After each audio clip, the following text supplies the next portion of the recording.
When I was 24, I dated a girl named Rachel for just under 3 months. 3 months. That's important, because if you heard what happened afterward, you probably assumed we had been together for years. We met through mutual friends at a birthday dinner. She was funny, confident, and made intense eye contact like you were the only person there. At first, that felt flattering. Looking back, I think that was the first red flag. She didn't just pay attention to people. She studied them. The relationship moved fast. By the second week, she was calling me every night. By the third week, she was leaving gifts at my door. By the fourth, she was talking about trips we should take next year. I laughed because I still barely knew how she took her coffee. The first time I got uncomfortable was when I didn't answer my phone for an hour and a half while at the gym. When I came out, I had 11 missed calls and 8 texts. At first, the texts were normal. Then they shifted. "So, you're just ignoring me. I saw you were online earlier. If you don't want to talk to me, just say that." By the time I called her back, she answered on the first ring and acted like nothing had happened. Totally calm, almost cheerful. That became a pattern. If I took too long to reply, she'd accuse me of losing interest. If I went out with friends, she'd monitor who was there.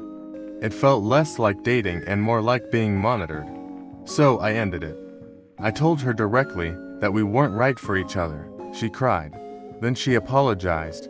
Then she said she understood. And for exactly 3 days, I thought that was the end of it. On the 4th day, I walked into work and my coworker said, "Your girlfriend dropped off coffee for you." I said, "My ex-girlfriend." Rachel had come by, smiling, and handed over my usual order. The problem was, I had never told her my usual order. My coworker said, "She said you'd need it because Wednesday shifts always ruin your mood." That chilled me. My schedule had just changed. I hadn't told her. Over the next week, things got stranger. She sent a photo of a sunset from my parking lot with the caption, "Pretty view." She texted, "Don't forget your umbrella," 15 minutes before it started raining. Then I got a message, "You're not at the gym." Why lie? I was frozen because I had lied. I was at my friend Marcus's place watching a game. That was the moment I realized this was stalking. I blocked her on everything. The next night, there was a knock on my apartment door at 1:12 a.m. 3 slow knocks.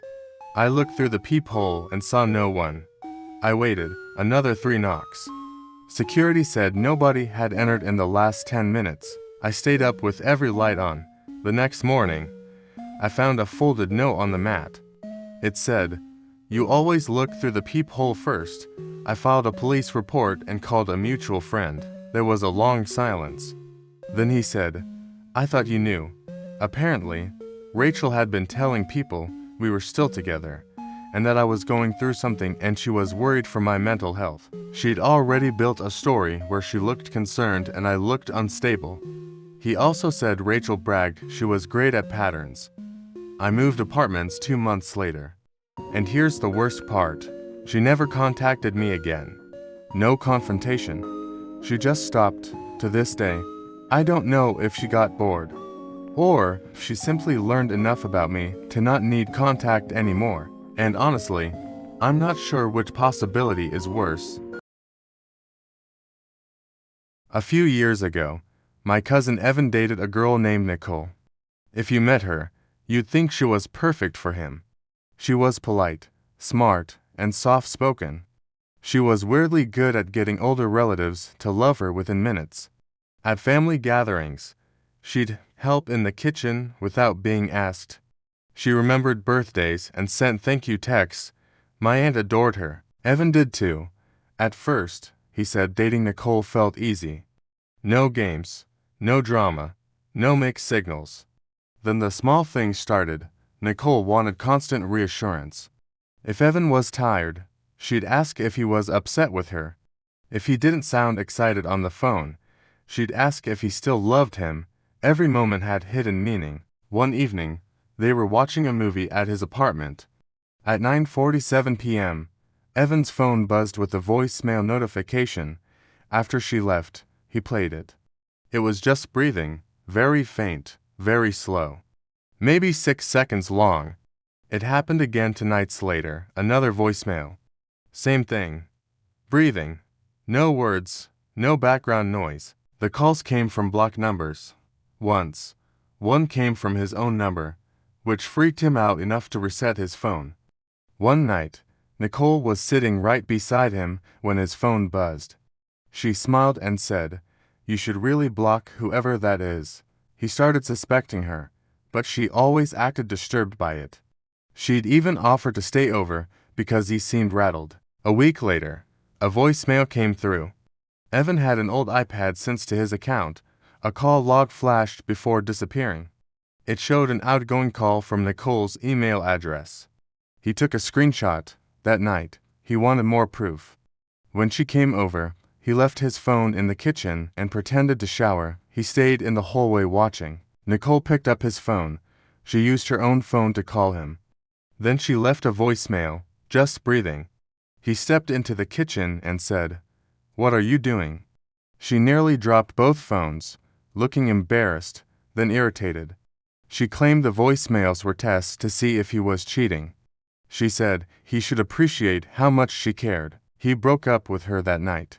But then, Nicole began contacting his family, telling them he was having episodes. She even emailed his boss. She decided that if she couldn't keep the relationship, she would control the story.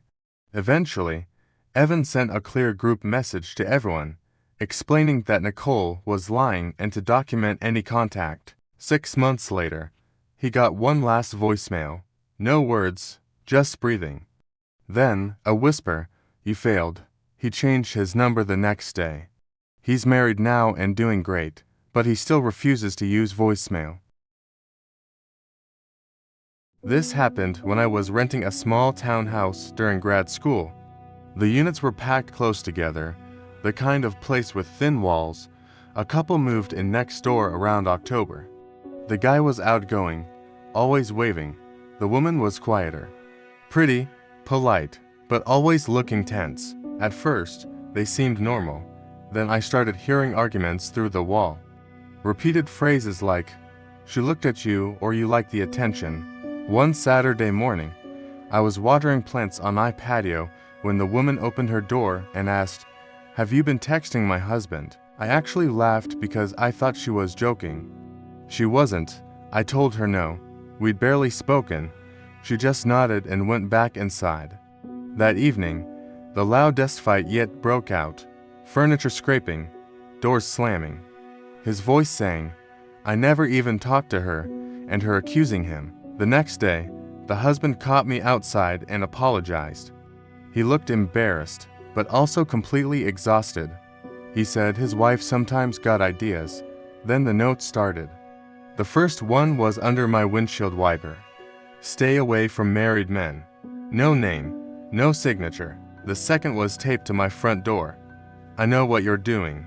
That one scared me. I'd become part of their unstable narrative. A week later, I saw the wife standing on the sidewalk, staring directly at my windows. When she noticed me, she gave a cold, polite smile. She said, "I'm sorry if I've been weird. It's just that women always think he's harmless." That sentence bothered me all night. A few days later, the husband knocked. He looked awful, pale and shaky. He asked if I'd received notes, and if she'd mentioned cameras. The very next morning, the police were outside. The wife claimed her husband had installed surveillance equipment to record her and the woman next door. That's when I learned the truth. There were cameras, but they were inside their house. He installed them because she destroyed things during her episodes. She had become convinced he was secretly in love with me. The notes, hers. The pacing outside my place, hers. She had called 911. By the end of the day, she'd left, and he was packing his car. He said, "They only get better when people stop pretending it's romantic." From the outside, people call this passion or intensity. But from where I was standing, it looked like fear, pure, unstable control. Once someone unstable decides you belong in their story, it takes a long time to feel out of it. They want access. They want control. If you enjoyed tonight's stories, let me know which one got to you the most. Stay safe out there.